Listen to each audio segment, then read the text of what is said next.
que no he podido saludar, bienvenidos. Y mientras cantábamos pensaba en algo, ¿no? No tiene que ver con lo que vamos a compartir hoy. Pero quiero hacerles una pregunta y quiero que piensen la respuesta. ¿Sí? ¿Ustedes consideran que las canciones de alabanza, adoración, nos conducen a Dios? ¿Nos llevan a Dios? ¿Nos llevan a la presencia de Dios? Respondieron muy rápido. Muy rápido. Les voy a dar una segunda oportunidad. ¿Consideran que las canciones nos llevan a la presencia de Dios? Algunos están dudando ahora, porque los hice dudar. Utilicemos este razonamiento. Si Cristo habita en mí,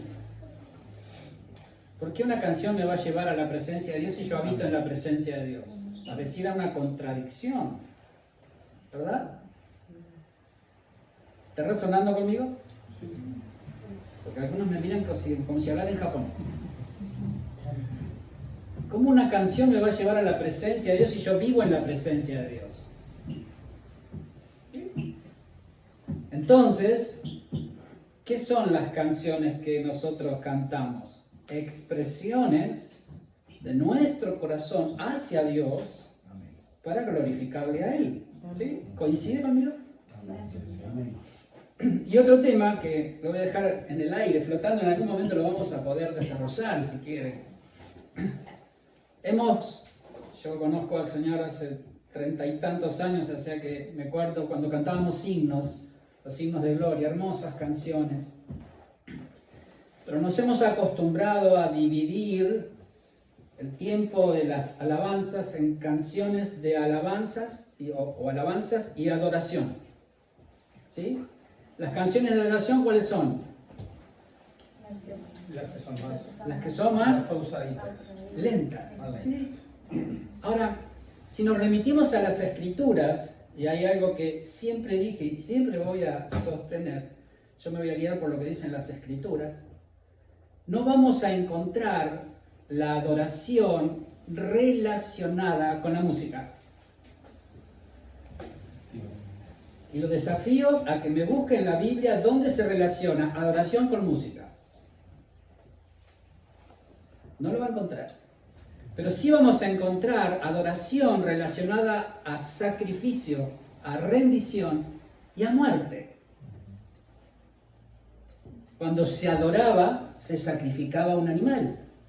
Se ofrecía una ofrenda a Dios. Eso era adoración.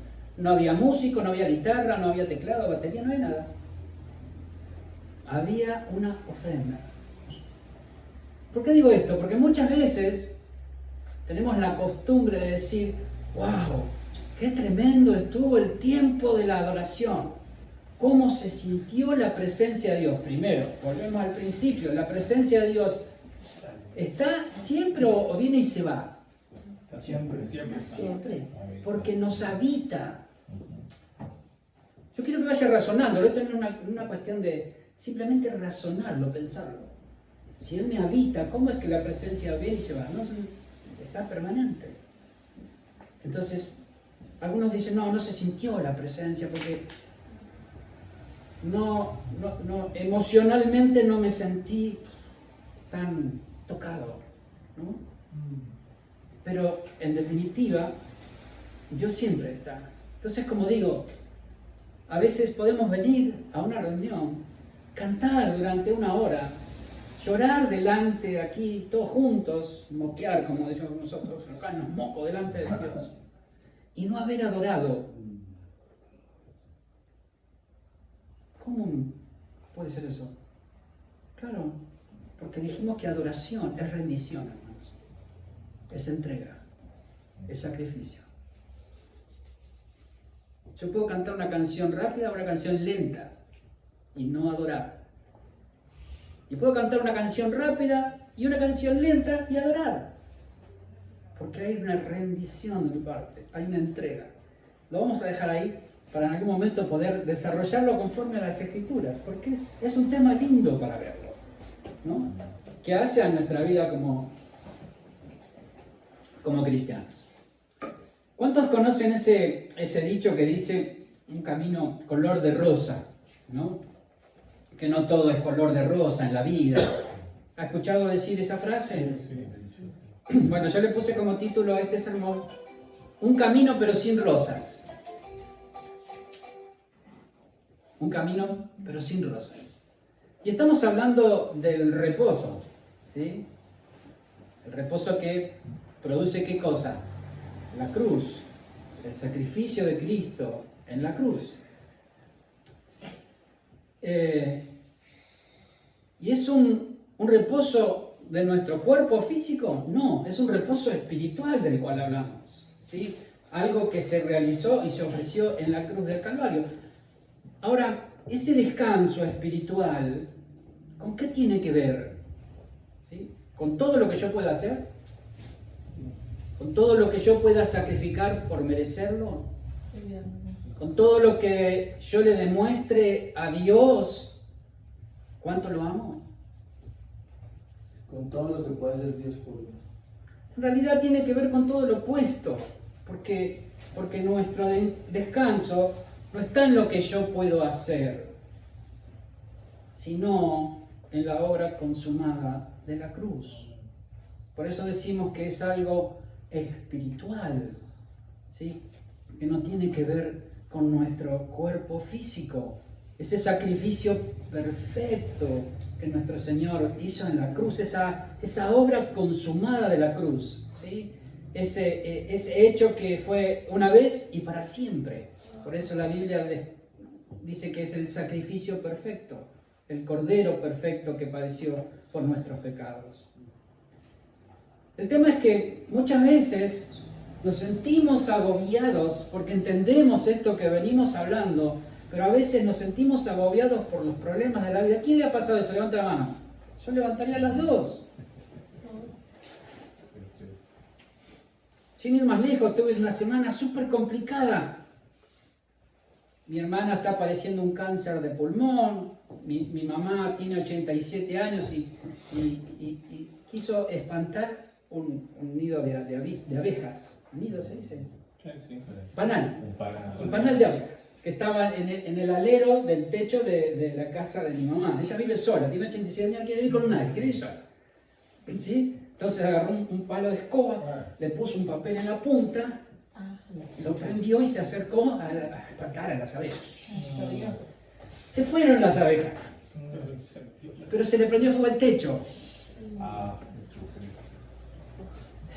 Vinieron los bomberos, bueno, lo pudieron apagar, no pasó a mayores, pero bueno, qué sé yo, uno empieza a cargarse con situaciones, con problemas, la vida misma, hermano, ¿sí? Cada uno de nosotros podría contar tantas cosas, problemas cotidianos, que tenemos que enfrentar, ¿sí? Todos los días nos podemos encontrar un desafío diferente, el tema es cómo lo enfrentamos, cómo lo abordamos, ¿sí? Ahora, porque, ¿qué pasa? También hemos confundido y hemos considerado ese descanso como la ausencia de problemas. Yo no sé si alguna vez habrá escuchado una invitación a una iglesia. Venga que Cristo le va a solucionar la vida, no va a tener más problemas. ¡Mentira!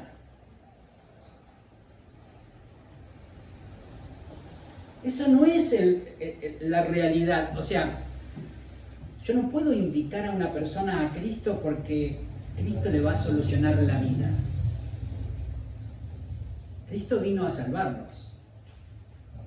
Y si sigo teniendo problemas, O sea, no estamos vacunados contra los problemas. Esto le va a dar fuerza para resolver los problemas. Ahora, hay obviamente una gran diferencia con aquel que tiene a Dios en su vida y se guía por Dios que aquel que no. Por supuesto, no vamos a decir lo contrario.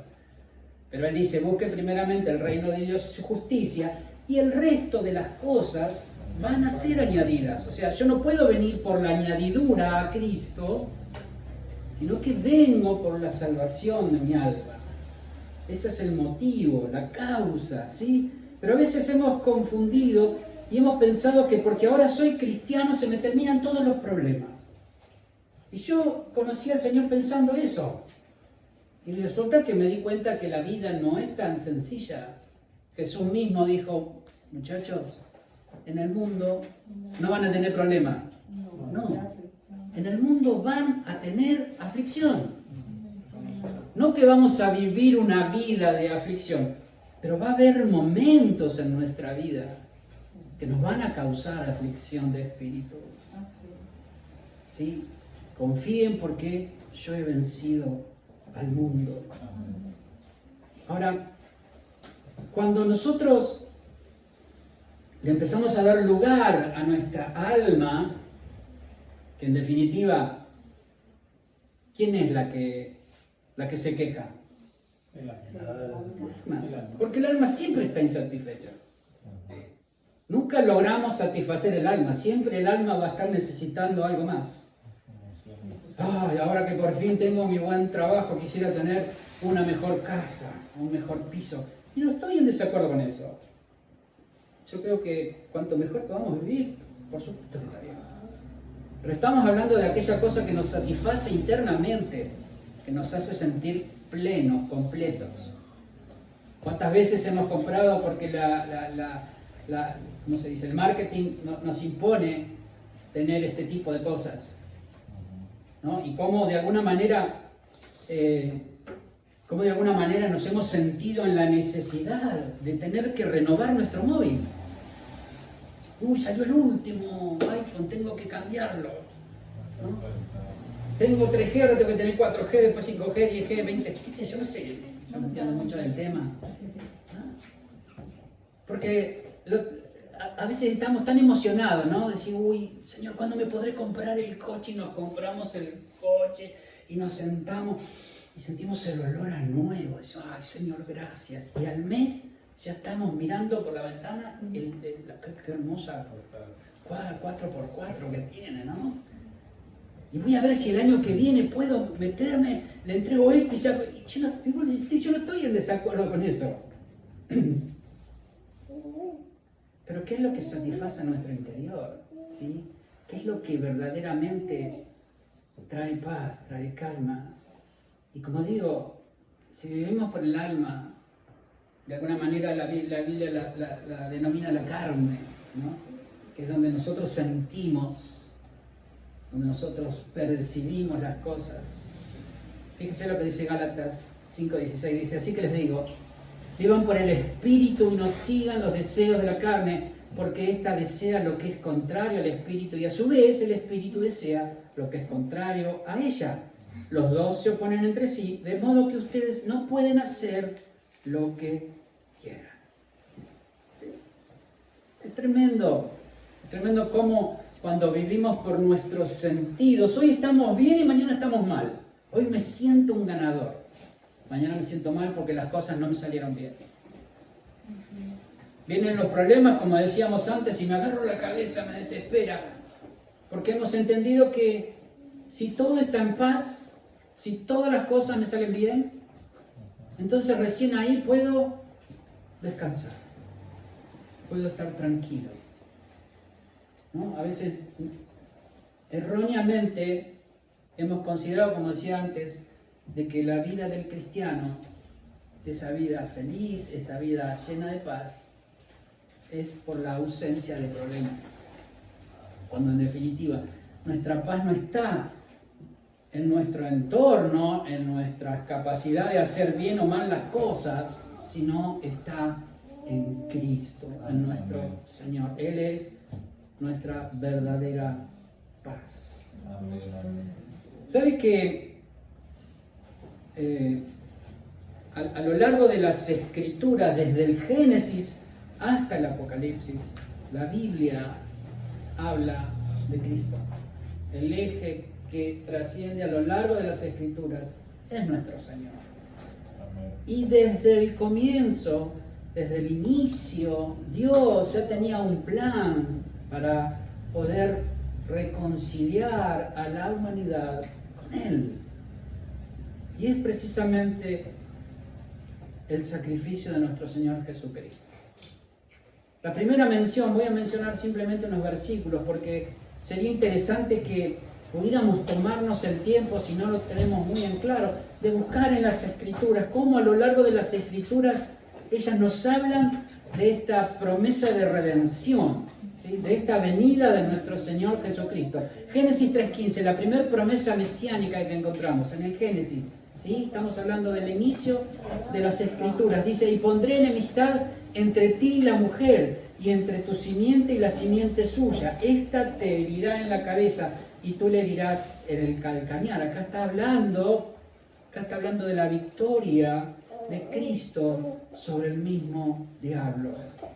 Isaías, avanzamos un poquito en la Escritura. Isaías capítulo 9, versículo 6 dice, porque un niño nos es nacido, hijo nos es dado, y el principado sobre su hombro, y se llamará su nombre admirable, consejero, Dios fuerte, Padre eterno, príncipe de paz. Lo dilatado de su imperio y la paz no tendrán límites sobre el trono de David y sobre su reino, disponiéndolo y confirmándolo en juicio y en justicia desde ahora y para siempre. El celo de Jehová de los ejércitos hará esto. No podemos negar que se está refiriendo a Jesús. ¿Sí? Estamos hablando de una profecía que se está mencionando. Salmo 22, 16 dice, porque los perros me han rodeado, me ha cercado cuadrilla de malignos, horadaron mis manos y mis pies. Salmo 22, 7 dice, todos los que me ven me escarnecen, estiran la boca, menean la cabeza diciendo, se encomendó a Jehová, libérele él, sálvele, puesto que en él se complacía. Salmo 69, me pusieron además hiel por comida, y en mi sed me dieron a beber vinagre. Haciendo alusión a la crucifixión de nuestro Señor Jesucristo. Estamos hablando de miles de años antes. Y entendemos que la gracia de Dios nos alcanzó, ¿sí? Eso es algo que lo podemos entender, y que su gracia fue la que nos trasladó, ¿sí? De su reino, de la vida que nosotros veníamos al reino de Dios, a ese reino eterno, y que no tuvo que ver con nuestras obras. No tuvimos que hacer nada para merecer el amor y la salvación que Jesucristo expresó en esa cruz. Cuando Cristo murió, dice la Biblia, que nosotros estábamos muertos en nuestros delitos y pecados, ¿sí? Y que habíamos sido destituidos de la gloria de Dios. Una pregunta, cuando Cristo vino a nosotros, ¿éramos buena gente o no? O sea que no hicimos nada bueno para que Él me ame. Yo no hice nada bueno, porque cuando Él me amó yo era pecador todavía. Capaz que ustedes eran santos. ¿Éramos pecadores? Aún siendo pecadores, Él nos amó. ¿Ven el amor de Dios? O sea, no pudimos hacer nada para que Él nos ame. Él nos amó en una condición que dice la Biblia que estábamos destituidos, que no merecíamos y nunca mereceremos. Sin embargo, en su amor, Él dio su vida por cada uno de nosotros. Entendemos entonces que ese sacrificio nos hizo libres a cada uno de nosotros de nuestro pecado, y que hemos recibido esa nueva vida. ¿Sí? Si alguno está en Cristo, nueva criatura es. Nueva criatura es. No una criatura mejorada, no una persona mejorada. Dios no vino a hacernos mejores personas. Él no vino a hacernos mejores hijos, mejores cristianos. Él vino a hacernos personas totalmente nuevas, a darnos una nueva naturaleza. ¿Por qué decimos esto? Porque vivíamos bajo la naturaleza de pecado. Cuando Cristo vino a nuestra vida, hizo todo nuevo. Por eso la Biblia dice, con Cristo estoy juntamente crucificado, y ya no vivo yo. Ahora Cristo vive en mí. No somos personas mejoradas. Somos personas totalmente nuevas con una nueva naturaleza. Cristo nos hizo libres de esa naturaleza de pecado y nos dio su propia naturaleza que día a día va creciendo en nosotros, nos va renovando, nos va haciendo cada vez más semejantes a Él, porque su vida nos va absorbiendo. Tampoco tiene que ver con nuestro esfuerzo. No conozco, ni si alguno lo conoce me lo puede traer, ninguna planta que haga fuerza para dar fruto. Una planta da fruto de manera natural. ¿Por qué da fruto? Porque hay una savia que recorre su vida. Y esa vida interna en la planta es la que produce el fruto. Tanto nos hemos esforzado por años por ver de qué manera yo me puedo parecer más a Dios. ¿Cómo puedo tratar de cambiar todas aquellas cosas? Y oramos, y ayunamos, y hacemos promesas. Y vivimos una vida frustrada, hermanos. Porque en nuestra fuerza nada podemos hacer. Nada. Y en vez de dedicar tanto tiempo a tratar de ser mejores, deberíamos dedicar nuestro tiempo a relacionarnos con Él, a conocerle más a Él, a saber qué es lo que le agrada a Él, a permitir que Él sea el gobierno de mi vida. Y poder realmente decir, Señor, yo me rindo a tu gobierno en mí. Esa es la nueva vida, ese es el nuevo hombre, esa es la nueva naturaleza que Cristo nos ha dado. Ahora, para que esto ocurriera, algo tuvo que suceder. Y es lo que estamos hablando. ¿Sí? Fue el acontecimiento más importante de la humanidad. El sacrificio de nuestro Señor. ¿Sí? El Cristo, el Emmanuel, el Dios con nosotros. Que ocupó nuestro lugar en la cruz. Tremendo. Él tomó nuestro lugar. Fíjese lo que dice Efesios capítulo 2. Dice, en otro tiempo ustedes estaban muertos en sus transgresiones y pecados, en los cuales andaban conforme a los poderes de este mundo. Se conducían según el que gobierna los aires, según el espíritu que ahora ejerce su poder en los que viven en la desobediencia. En ese tiempo también todos nosotros vivíamos como ellos, impulsados por nuestros deseos pecaminosos, siguiendo nuestra propia voluntad y nuestros propios propósitos. Hago un alto. ¿Cómo nos estamos conduciendo? ¿Cómo nos manejamos en nuestra vida? Nadie me conteste.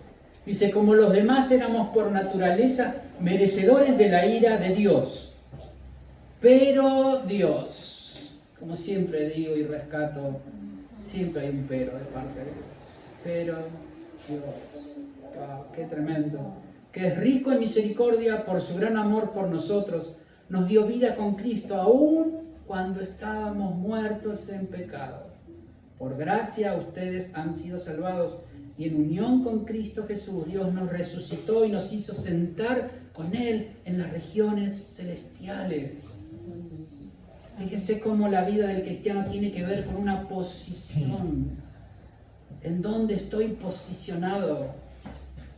Estar en Cristo no es estar lo mismo con Cristo. Yo puedo estar con ustedes o sin ustedes.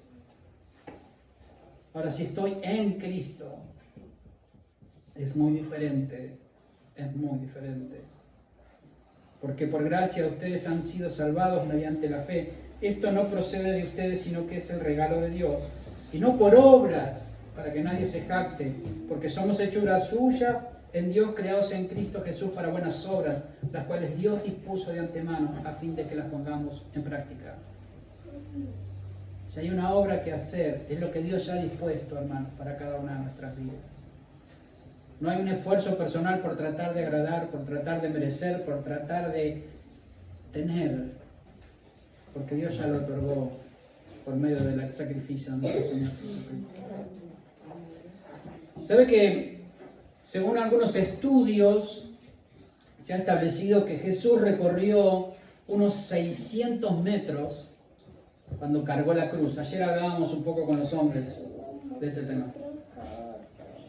Y fue desde un lugar denominado el Pretorio, ¿sí? Era donde él había sido arrestado por los soldados romanos y había sido brutalmente azotado. Creo que de alguna manera la película La Pasión refleja muy claramente, o quizás en parte, todo lo que Jesús tuvo que padecer previamente a la crucifixión, ¿sí? Entonces se calcula que desde el Pretorio hasta el Gólgota, el lugar donde fue crucificado nuestro Señor, había aproximadamente unos 600 metros, unas 6 calles o 6 cuadras, no sé cómo le llame cada uno en su país, ¿sí? Ahora, me preguntaba, ¿no? ¿Cuál fue el camino de la cruz? Podemos ver en el camino previo a la cruz algunas cosas que creo que son muy importantes para nuestra vida. Yo lo traté de graficar como indicaciones, ¿no? Como señales que uno puede encontrar en un camino. Si uno sale de viaje a algún lado, cuando toma una autopista, va a encontrar señales, va a encontrar carteles que nos indican lo que debemos hacer para llegar al destino que nos hemos trazado. Quisiera que veamos, ¿no? ¿Qué fue lo que Jesús, y un punto no menos importante, Jesús fue el hombre, Cristo fue la vida que lo habitó. Jesús fue el envase, 100% hombre, pero también fue Cristo, 100% Dios. Él dice que nos puede entender porque Él padeció absolutamente todo. Entonces, todo lo que Él tuvo que sufrir como hombre hasta llegar a la cruz es lo que me gustaría poder ver en detalle, ¿sí? El primer punto en este desarrollo, la primera indicación que yo puedo ver en este caminar de Jesús, fue una obediencia en medio del dolor. Mateo 26, del 36 al 38 dice: luego fue Jesús con sus discípulos a un lugar llamado Getsemaní y dijo: siéntense aquí mientras voy más allá a orar.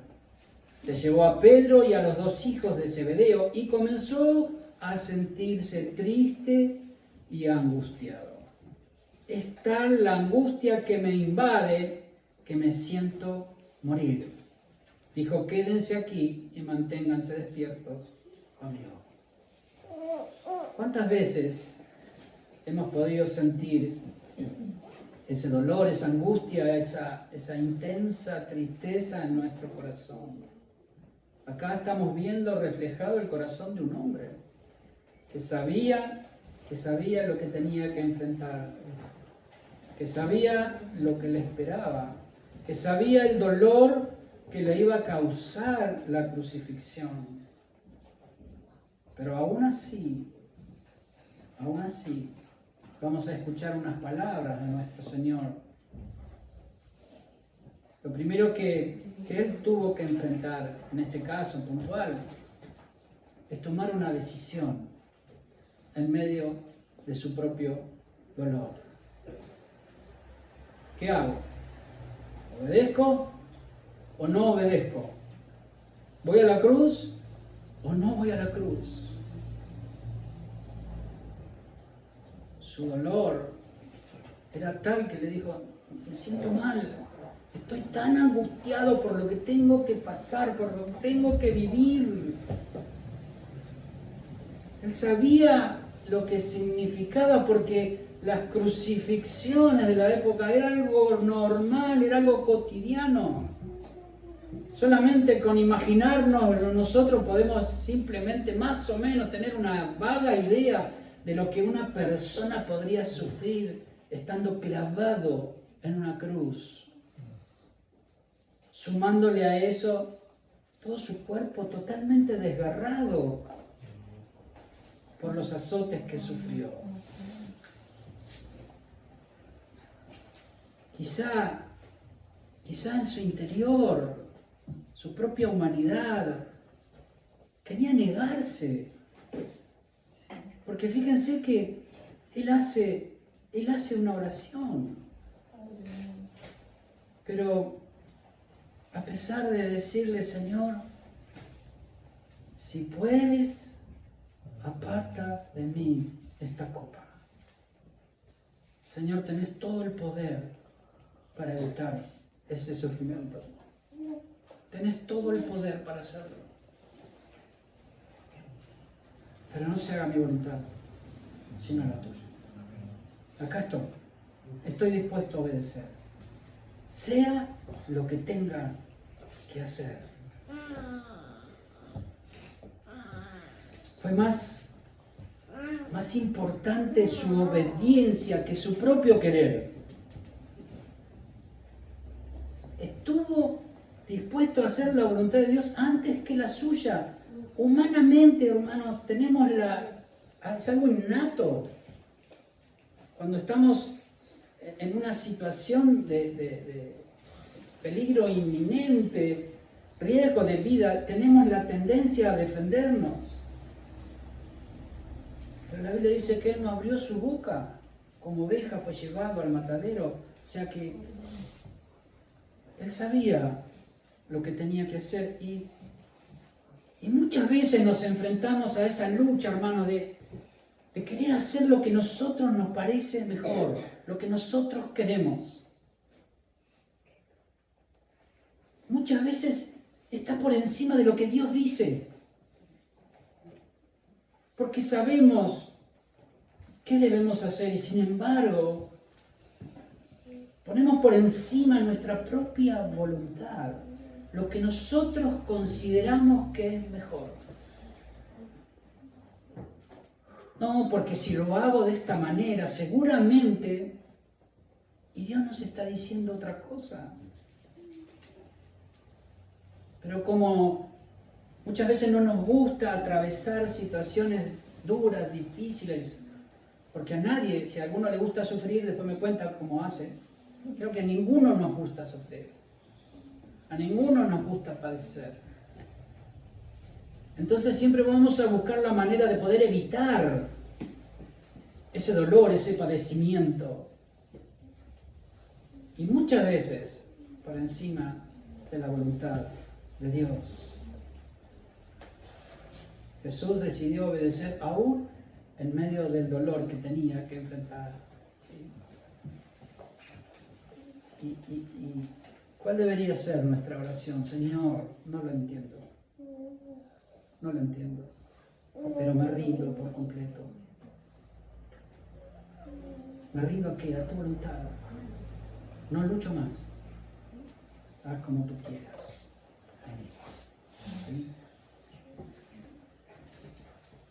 La segunda indicación que veo en ese camino decía humillación voluntaria. Cosa que nos encanta a nosotros. Filipenses 2:5 dice: haya pues en vosotros este sentir que hubo también en Cristo Jesús, el cual siendo en forma de Dios no estimó el ser igual a Dios como cosa a que aferrarse, sino que se despojó a sí mismo tomando forma de siervo, hecho semejante a los hombres, y estando en condición de hombre se humilló a sí mismo, haciéndose obediente hasta la muerte y muerte de cruz. ¡Wow! Cristo era Dios. El simple hecho de poder contener a Dios dentro de un envase, un cuerpo humano, limitándolo a las limitaciones que tenemos cada uno de nosotros como seres humanos, porque Él se tuvo que sujetar a ese cuerpo. Ya eso es una humillación. Pero sigamos más adelante y podemos ver todo lo que nuestro Señor padeció hasta llegar a la cruz, a su muerte. Isaías 53 dice: angustiado Él y afligido, no abrió su boca. Como cordero fue llevado al matadero y como oveja delante de sus trasquiladores, enmudeció y no abrió su boca. ¿Por qué me pasa esto? Muchas veces yo he agarrado a Dios de la solapa, hermanos. A ver, ¿por qué? ¿Por qué me está pasando? ¿Usted nunca lo hizo? ¿Por qué? Si a mí no me tiene que pasar nada, porque estoy inmunizado. Si soy un hijo de Dios y estoy haciendo las cosas bien. ¿Por qué? Nunca preguntamos para qué, siempre preguntamos por qué, ¿no? Dice, por cárcel y por juicio fue quitado, y su generación, ¿quién la contará? Porque fue cortado de la tierra de los vivientes, y por la rebelión de mi pueblo fue herido. Y se dispuso con los impíos su sepultura, mas con los ricos fue en su muerte, aunque nunca hizo maldad, ni hubo engaño en su boca. Quizá usted nunca lo ha pensado, pero muchas veces podemos pensar que no nos merecemos lo que estamos padeciendo. Que no podemos entender por qué Dios permite que pasen esas cosas en mi vida, en nuestra vida. ¿Por qué tengo que estar atravesando esta situación? Si soy un hijo de Dios, ¿por qué Dios no interviene? ¿Nunca se hizo esas preguntas? Claro que sí, claro que sí. Si yo oro, todos los días me levanto a las 4 de la mañana, antes de ir al trabajo estoy una hora orando. Como si la oración de las 4 de la mañana fuera más importante que la de las 4 de la tarde, pero no es el tema que vamos a hablar hoy. Si yo ayuno regularmente, si yo me encierro en mi habitación y lloro delante del Señor, para que me ayude a salir de este problema,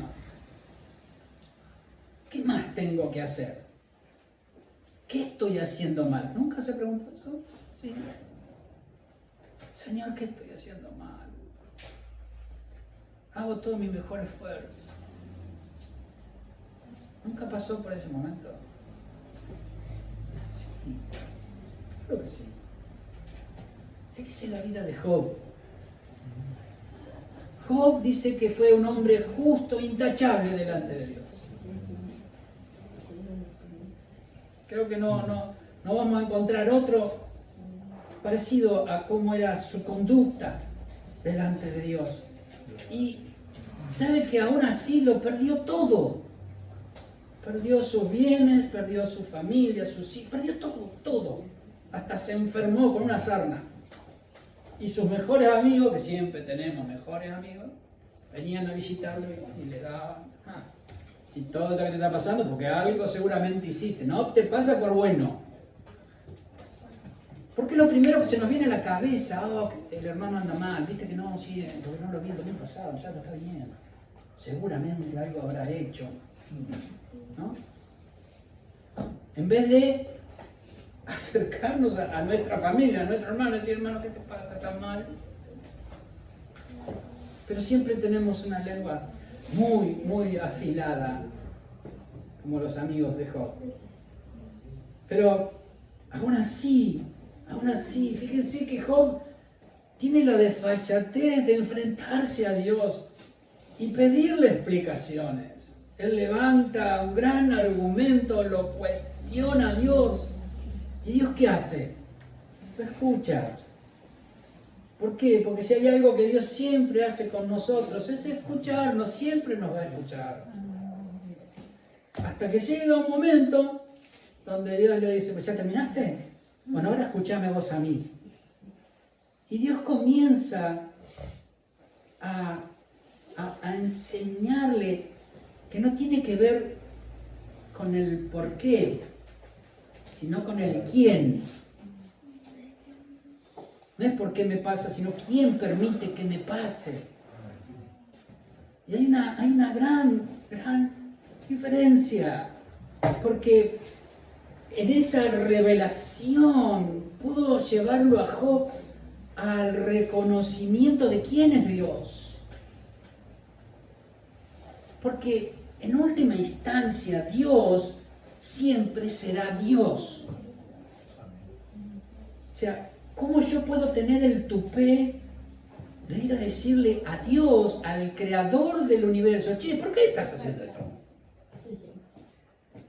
¿Por qué permitís que me pase lo que me está pasando? Y pensamos que Dios tiene que venir a darnos explicaciones a nosotros de por qué hace las cosas. Porque muchas veces hemos entendido al revés, como que tenemos a Dios a disposición de nosotros. Y es Dios el que nos tiene que servir a nosotros, cuando es totalmente al revés. Nosotros tenemos que estar a disposición de Dios y servirle a Él. Es como tener, no sé, quizás la comparación sea mala, pero tener un amigo de la infancia, crecimos juntos, somos re amigos y vamos a trabajar a la misma empresa. La diferencia es que él es el gerente y yo soy el último empleado. Entonces, porque hay amistad, yo tengo derecho de ir a decirle al gerente, che, ¿por qué me estás pagando lo que me estás pagando? Mirá lo que estoy haciendo. O sea, tengo me puedo atribuir que él tome o no tome decisiones porque somos amigos. Entonces, como Dios es mi papá, tengo el derecho de ir a preguntarle, che, ¿por qué estás haciendo lo que estás haciendo? ¿Por qué permitís que yo viva todo lo que estoy viviendo? Pero ¿sabes qué? Que Job, cuando termina todo este proceso que él vive, él dice, de oídas te había oído, ahora mis ojos te ven. Porque siempre nos centramos en ¿qué? En la prueba. Oh, ¿por qué? Mira, ahora no tengo, ¿cómo voy a hacer? Que se me enfermó, que no me pagaron, que no esto, que está acá, y sea el problema que sea, siempre ponemos nuestra mirada en la situación. Pero no podemos ver el para qué en nuestra vida. ¿Por qué Dios trabaja y permite cosas en nosotros? Le doy una sugerencia. Cuando esté atravesando situaciones complicadas, no le pregunte a Dios por qué. Dígale, Señor, ¿qué me querés enseñar con todo esto? ¿Qué tengo que aprender? La tercera indicación que había en el camino desde el pretorio al Gólgota, tercer cartel, la tercera señal, decía amor por encima del padecimiento. Isaías 53:4 dice, ciertamente Él llevó nuestras enfermedades y sufrió nuestros dolores. Y nosotros le tuvimos por azotado, por herido de Dios y abatido. Mas Él herido fue por nuestras rebeliones, molido por nuestros pecados. El castigo de nuestra paz fue sobre Él, y por su llaga fuimos nosotros curados. Todos nosotros nos descarriamos como ovejas, cada cual se apartó por su camino, mas Jehová cargó sobre Él el pecado de todos nosotros. ¿Qué había hecho Él para merecer eso? Nada. Lucas 23:32 dice, llevaban también con Él a otros dos que eran malhechores para ser muertos. Estamos hablando de la crucifixión. Cuando llegaron al lugar llamado de la calavera, le crucificaron allí y a los malhechores, uno a la derecha y otro a la izquierda. Y Jesús decía, ¿por qué están haciendo esto conmigo? Si yo no hice nada malo. ¿Ustedes qué se creen? Yo tengo derechos. ¿Por qué? ¿Por qué estás permitiendo, Dios, que me pase esto? Nada de eso dijo Jesús. ¿Sabe lo que dijo? Creo que sí. Porque dice, Jesús decía, Padre, perdónalos porque no saben lo que hacen. Y repartieron entre sí vestidos echando suertes.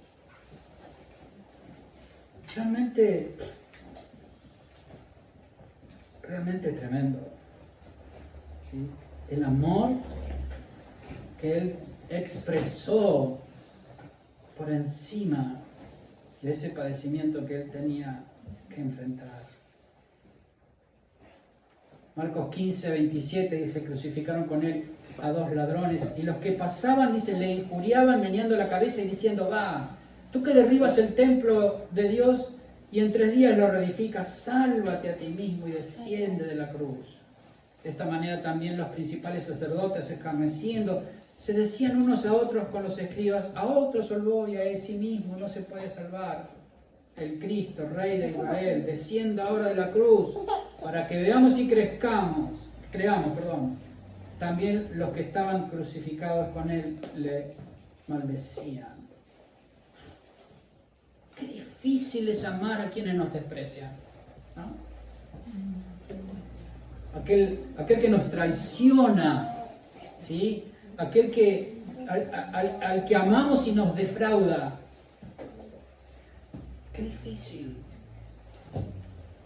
Qué difícil es amar a aquella persona que le hemos entregado el corazón y aún así lo único que obtenemos es rechazo, es desprecio. Qué difícil. Qué difícil amar a ese jefe que nos maltrata sin motivo, a ese compañero que solo busca nuestro mal, ¿sí? Para estar mejor él.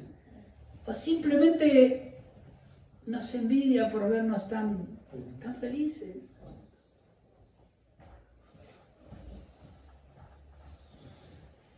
¿Qué llevó a Jesús después de que clavaran sus manos y sus pies a decir, Padre, perdónalos, que no saben lo que hacen? ¿Alguna vez se pinchó con una aguja en un dedo? Sí. Miren lo que duele, ¿no? Se pincha la yema del dedo, encima sangra muy fácilmente. O se cortó con un cúter, un cuchillo muy filoso o algo por el estilo. Imagínese un clavo atravesándole los pies. La carne, los huesos. ¿Eh? Imaginemos por un momento. ¿Qué dijo él? Señor, perdónalos, porque no saben lo que hacen. ¿Cómo podríamos amar de esa manera? Humanamente es imposible. Es imposible que de manera natural podamos amar con esa intensidad si no es por medio de la experiencia de la cruz. No hay otra manera. ¿Por qué? Porque nuestro corazoncito tiene una particularidad. Tiene mucha memoria. Siempre recuerda. Te perdono, pero no me olvido. Entonces, para no tener problemas, sí, arreglamos todo, está todo bien, genial. Pero vos en tu casa, yo en la mía, no nos vemos más. ¿Sí? Te pasás por la calle, hola, ¿qué tal? ¿Todo bien? Sí, y sigo mi camino. Ese es nuestro perdón. Ese es nuestro perdón. Te perdono, pero no me olvido. Siempre está ese recuerdito guardado adentro del corazón, que quizás en algún momento de la vida sale a la luz. Pero Dios dice que no solo nos perdonó, sino tomó todos nuestros pecados y los echó al fondo de la mar. Y ya no se acuerda de ninguno de ellos. La tercera indicación que veo es una rendición absoluta. ¿Sí? Iba caminando y me encontré una señal que decía ahora, rendición absoluta. ¡Wow! Isaías 53 dice, angustiado él y afligido no abrió su boca. Leíamos antes, como cordero fue llevado al matadero y como oveja delante de sus trasquiladores, enmudeció y no abrió su boca. Por cárcel y por juicio fue quitado. Su generación, ¿quién la contará? Y se dispuso con los impíos su sepultura, mas con los ricos fue su muerte, aunque nunca hizo maldad ni hubo engaño en su boca. Juan capítulo 6 dice, porque he descendido del cielo no para hacer mi voluntad, sino la voluntad del que me envió. ¡Wow! ¡Qué tremendo! Rendido absolutamente a hacer lo que Dios le estaba pidiendo. Y hermanos, seamos sinceros, porque al escuchar todas estas escrituras, todos estos pasajes, todos decimos amén, sí, Señor. Todos decimos que sí. No me digan que no. Todos decimos que sí.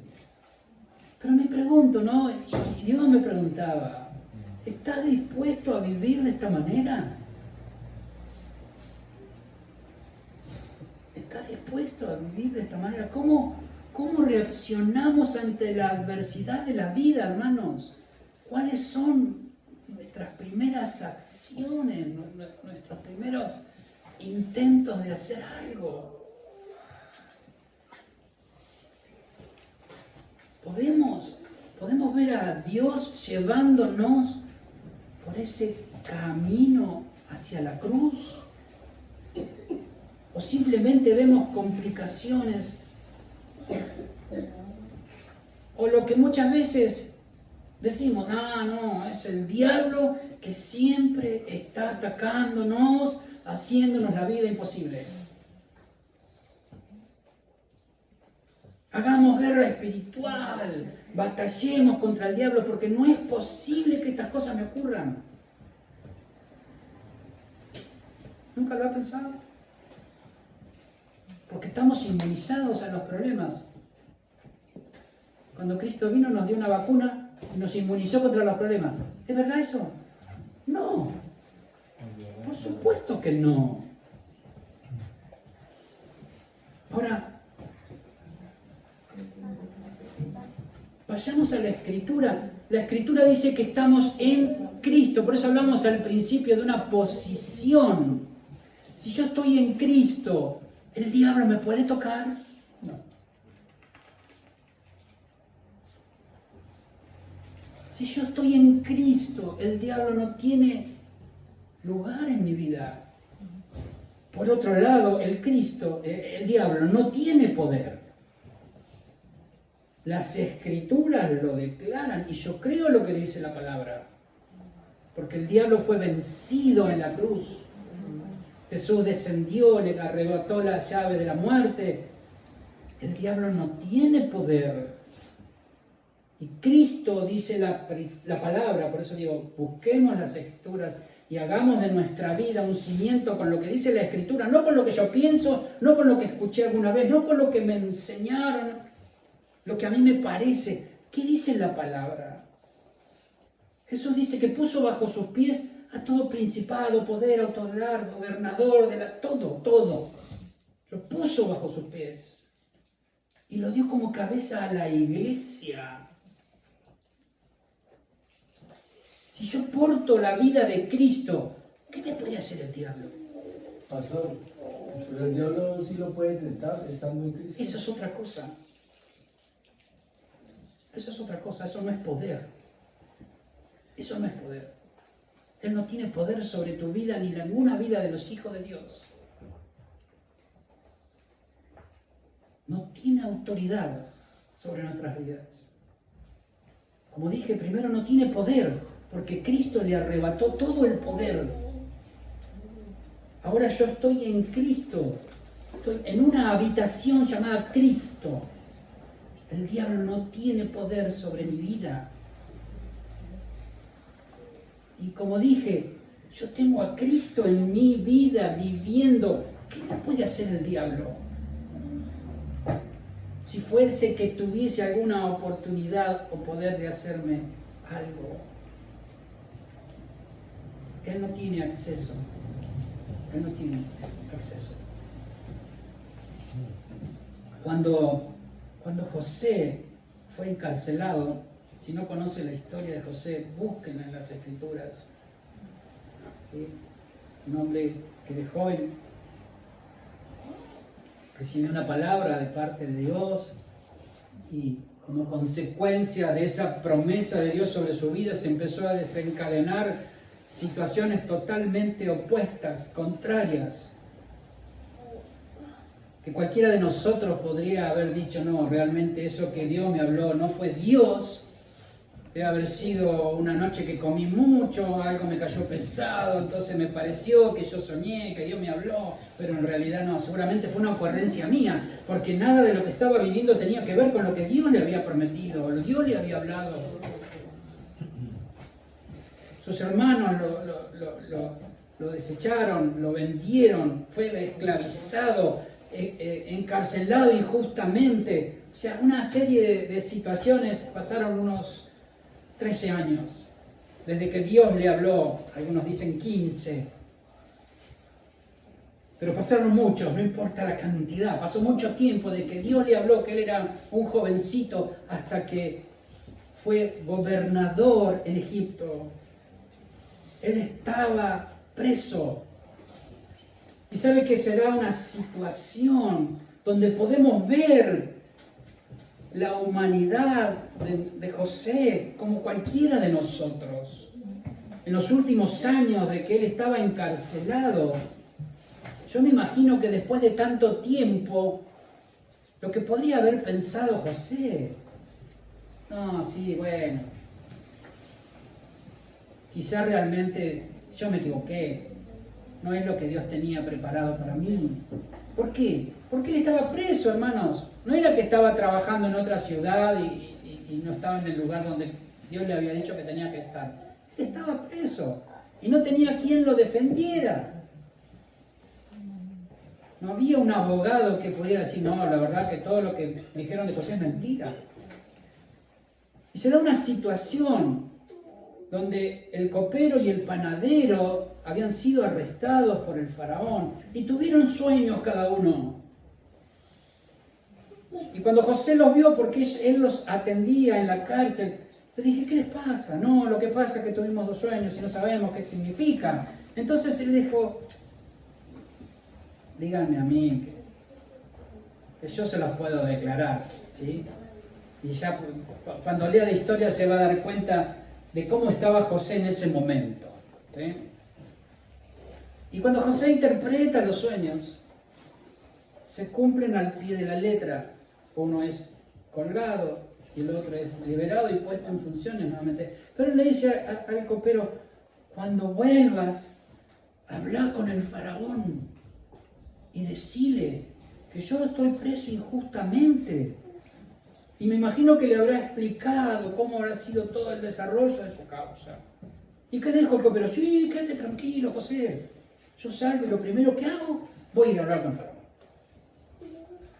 Ahora, si seguimos el relato bíblico, no ocurrió. Dice que el copero se olvidó. ¿Qué cosa más extraña? Se olvidó. Pero ¿cómo Dios permitió eso?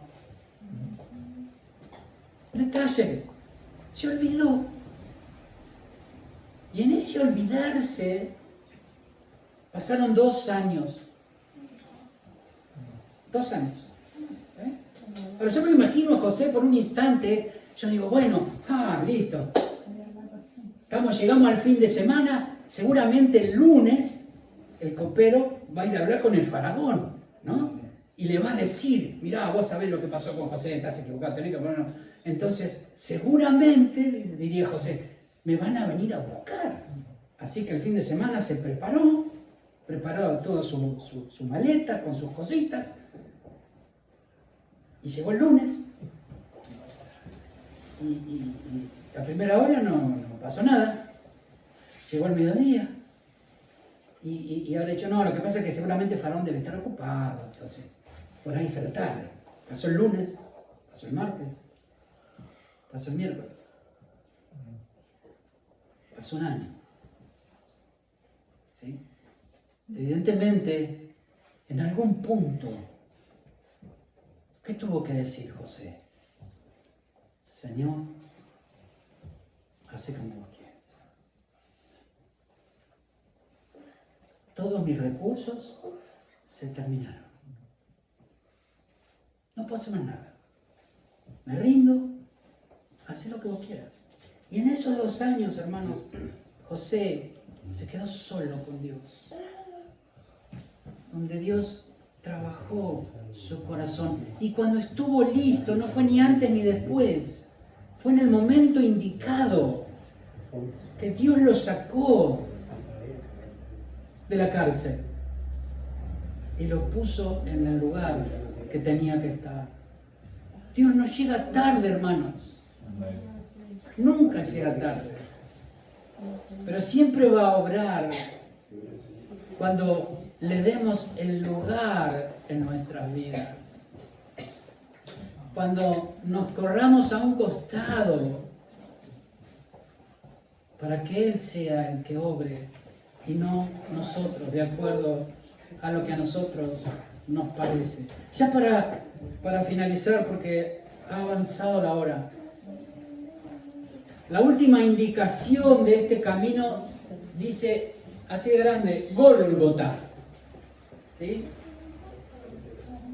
Y a lo lejos podemos ver una gran cruz esperándonos a nosotros. ¿Por qué? Porque ese era nuestro lugar, pero fue ocupado por Cristo. Y aún hoy, Él nos invita a experimentar su muerte, que nos dará el verdadero descanso. Esa muerte que nos permite acceder a esa nueva humanidad, a esa nueva vida, no creada por nuestro esfuerzo, por nuestras acciones, sino como el resultado de esa cruz. Gálatas 2:20 dice, con Cristo estoy juntamente crucificado y ya no vivo yo, mas vive Cristo en mí, y lo que ahora vivo en la carne lo vivo en la fe del Hijo de Dios, el cual me amó y se entregó por sí mismo. Ahora, viendo todo este relato, les hago una pregunta. ¿A dónde murió Jesús?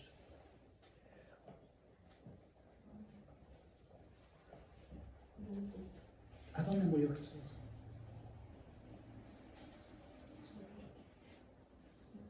¿Alguien se anima?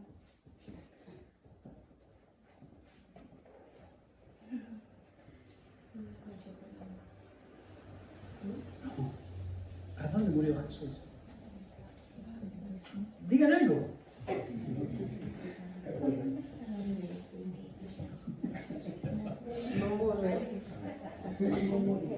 Dentro de nosotros. ¿A dónde murió nuestro Señor? En la humanidad. O sea, murió en ese momento dentro de la humanidad, pero revivió para, ¿no? Podríamos decir que la muerte de Jesús fue en el Gólgota, en esa cruz. Ahí se murió. La humanidad. Pero no. Vamos a leer nuevamente Mateo. Mateo 26 dice, luego fue Jesús con sus discípulos a un lugar llamado Getsemaní. ¿Sí? Y dijo, siéntense aquí mientras voy allá a orar. Se llevó a Pedro y a los dos hijos Zebedeo y comenzó a sentirse triste y angustiado. Y tal angustia que me invade, dijo, que me siento morir. Quédense aquí y manténganse despiertos conmigo. Y yendo un poco más allá, se postró en tierra y oró, Padre mío, si es posible, no me hagas beber esta copa. Señor, yo no quiero, yo no entiendo el por qué, ni el para qué siquiera.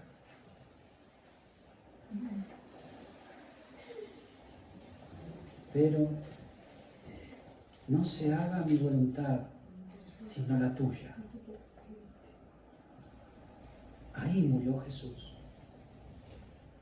En esa decisión que Él tomó, fue lo que le permitió enfrentar la cruz. Cuando Él estuvo en la cruz ya estaba muerto. Él se había muerto. Hoy tenemos por delante ese desafío, familia, ¿sí? esa invitación de ser parte de esa cruz, de morir para vivir, dejándolo todo, absolutamente todo, en la cruz. ¿Para qué? Para poder vivir el verdadero reposo, ese descanso que produce el consumado es. Y todo lo que nos permite poder vivir libremente en Cristo, nuestro Señor.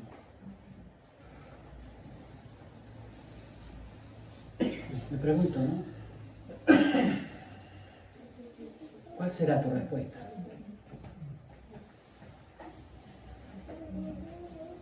¿Cuál será tu respuesta? ¿Qué les parece si tomamos un momento para orar y dejamos que